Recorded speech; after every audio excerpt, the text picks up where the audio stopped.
देखिए लगातार जो है देश के अंदर बहुत सारा मुद्दा है, लगातार पेपर लीक हो रहा है, लेकिन उसके लिए बात नहीं करेंगे। सरकार बात नहीं करेंगे उन सारे मुद्दों को जो जनता से जुड़े हुए मुद्दा है। सिर्फ बात वही करेंगे जो इनका सुइटेबल जो मुद्दा होता है, जो इनका रोजी रोटी का मुद्दा होता है, जो इनकी सिर्फ और सिर्फ कुर्सी को जो सुरक्षित कर सकते हैं, वो मुद्दे पे ये लोग बात करेंगे। और वही ये लोग कर रहे हैं। ये जो कुर्बानी पे बात करेंगे, ये नमाज पे बात करेंगे, मंदिर और मस्जिद पे बात करेंगे, ये हिजाब पे बात करेंगे, ये तमाम वही मुद्दे पे बात करेंगे जो मुद्दे से जनता को दूर दूर से कोई भी मतलब नहीं है। लेकिन वो उस मुद्दे पे बात नहीं करेंगे जो जनता से जुड़ा हुआ मुद्दा होगा। जनता से जुड़ा हुआ मुद्दा लगातार जो है बच्चों का पेपर लीक हो रहा है। आज तो सीबीएसई हद हो गया कि सीबीएसई बोर्ड में जिस तरीके की खबर आ रहे हैं वो देख के हैरान और परेशान करने वाले हो गए हैं कि किस तरीके की परिस्थिति देश के अंदर पैदा हो रही है। देश के अंदर पानी का कमी है।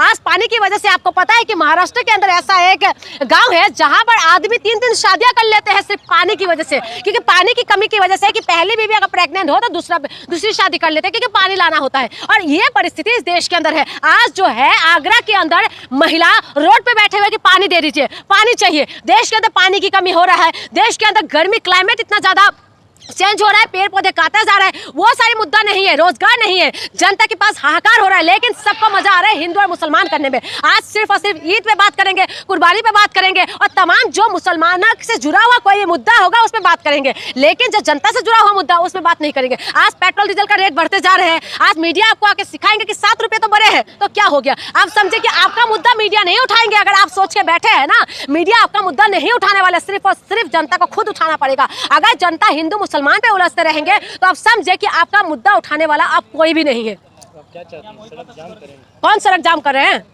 सड़क कौन जाम कर रहे हैं? आपके जैसे लोग, मेरे जैसे लोग सड़क जाम करें। सड़क तो जाम हो जाना चाहिए और तमाम लोग रास्ते पे आ जाना चाहिए, रोड पे आ जाना चाहिए। सड़क जाम ये नहीं कि नमाज पढ़ने से। मैं तो कहती हूँ सड़क जाम तब हो जाना चाहिए जब पेपर लीक होता है। सड़क जाम तब हो जाना चाहिए जब महिला के साथ गलत होता है। सड़क जाम तब हो जाना चाहिए जब महिलाओं के साथ उल्टी सीधी हरकतें होते हैं। सड़क जाम तब हो जाना चाहिए जब बीजेपी का नेता उल्टा सीधा बयान देते हैं। सड़क जाम तब हो जाना चाहिए, तमाम नेताओं से सवाल करना चाहिए। लेकिन आज जनता को कोई फर्क नहीं पड़ते, जनता को किसी भी मुद्दे से कोई भी मतलब नहीं है। और आज जो आप कह रहे हैं ना सड़क जाम करना, ये योगी आदित्यनाथ ने जिस तरीके की बयान दिया है, ये सिर्फ और सिर्फ नफरती बयान है। इसके सिवा और कुछ भी नहीं है कि हिंदू मुसलमानों को आपस में उलझा दो, हिंदू का मुसलमानों के नाम पे हिंदू के अधिकार को छीन लो, हिंदू की जो है परेशानी को और ज्यादा बढ़ा दो। क्योंकि हिंदू वे तमाम जो लोग हैं और मुसलमानों का पेश टाइट करने की बात करते साथ ही सरकार के साथ खड़े हो जाते हैं, अपने मुद्दे से भटक जाते हैं।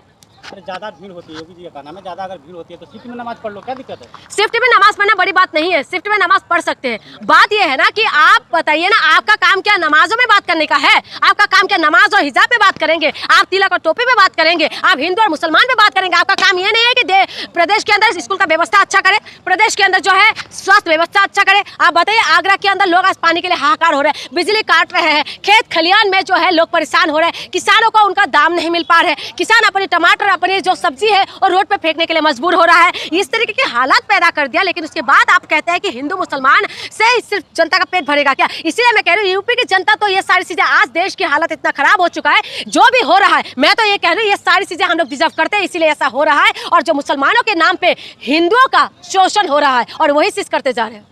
अच्छा, ये जो पेपर लीक हो रही है देश में सारी चीज, इस पे क्या कहना चाहेंगे? मैं बार बार कह रही हूँ, जो हो रहा है ना, 17 साल का बच्चा कोई बड़ा बच्चा नहीं होता। 16-17 साल का बच्चा, इस देश में बहुत बड़ा अकाल आने वाला है। बिल्कुल सही बोल रहे हैं, अकाल हो ही तो रहा है। आप बताइए, सिलेंडर का अकाल पड़ रहा है, सिलेंडर बुक नहीं हो पा रहे, सिलेंडर की वजह से लोग लाइन पे लगे हुए हैं, आधार कार्ड की वजह से लोग लाइन पे लगे रहते हैं, नोटबंदी हुआ था तो लोग जो है लाइन पे लगे हुए थे, तो तमाम चीजों पे तो रोड पे लगे हुए हैं ना। आप चले जाए हॉस्पिटल के अंदर आप जाके देखिए कि हॉस्पिटल में कितना लंबे लंबे लाइन है। और कुछ मत करिए, अभी मैं रेलवे स्टेशन से होके आए हूँ, रेलवे स्टेशन पे जाके देखिए लंबी लंबी लाइनें लगे हुए हैं। तो इसीलिए मैं कह रही हूँ ये सारी चीजें जो हो रहा है ना, ये हम डिजर्व करते हैं कि ऐसा हो हमारे साथ, और इसी वजह से हो रहा है। और ये इसके लिए कोई आपका मीडिया, कोई आपका नेता आपकी आवाज नहीं उठाएंगे। जिस जाति से, जिस धर्म से कोई भी नेता जीत के आते हैं, क्या उस जाति उस धर्म के लिए आवाज उठाते हैं? नहीं उठाते। ये जनता को उठाना पड़ेगा। आज बच्चे का जो भविष्य खराब हो रहा है ना, ये आपके बच्चे का भविष्य खराब हो रहा है। और अगर आप अभी ड्राइंग रूम में बैठ के ताली बजाते हो, अगर उनका वीडियो देख रहे हैं कि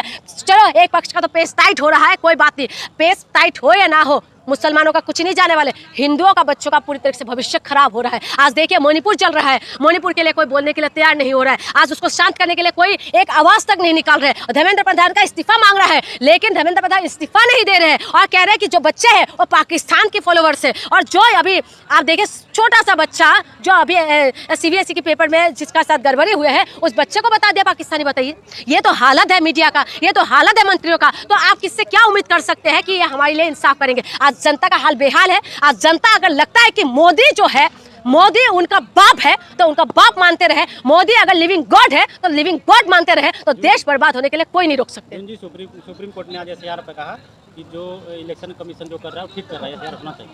मैं बार बार आपको एक बात कह रही हूँ कि आज की डेट पे किसी से कोई उम्मीद करना बेकार है, क्योंकि जो कोर्ट है उस वक्त अब नहीं बोलेंगे जिस तरीके से राम रहीम आसाराम बापू बार बार बाहर आ रहे हैं। उनके लिए क्या कोर्ट का बार बार ऐसे भेजना क्या सही है? कोर्ट पे सवाल नहीं होना चाहिए, लेकिन आज मेरे मन में दर्द है, मैं एक महिला हूँ, इसीलिए मैं आज सवाल कर रही हूँ तमाम लोगों से, क्या उसमें सवाल नहीं होना चाहिए? क्या SIR सही है गलत है? आज कोर्ट ने बोला कि ठीक हो रहा है, तो हम किसी से कुछ नहीं बोल सकते। कोर्ट ने भी तो ये भी बोला था ना, जिसका वोट वो नाम से कट गया था, वो लोग जब आए थे तब उन्होंने बोला था कि इस साल मत वोट दीजिए, अगले साल दे दीजिएगा। तो इसीलिए आप उम्मीद तो किसी से भी नहीं है। हम संविधान को मानने वाले लोग हैं, उम्मीद करते हैं कि संविधान के द्वारा चले, लेकिन मुझे जितना लग रहा है कि आज जो है देश का हालत पैरालिसिस हो गया है। आज लकवा मार गए हैं देश को, देश के लोगों को और देश के सिस्टम को।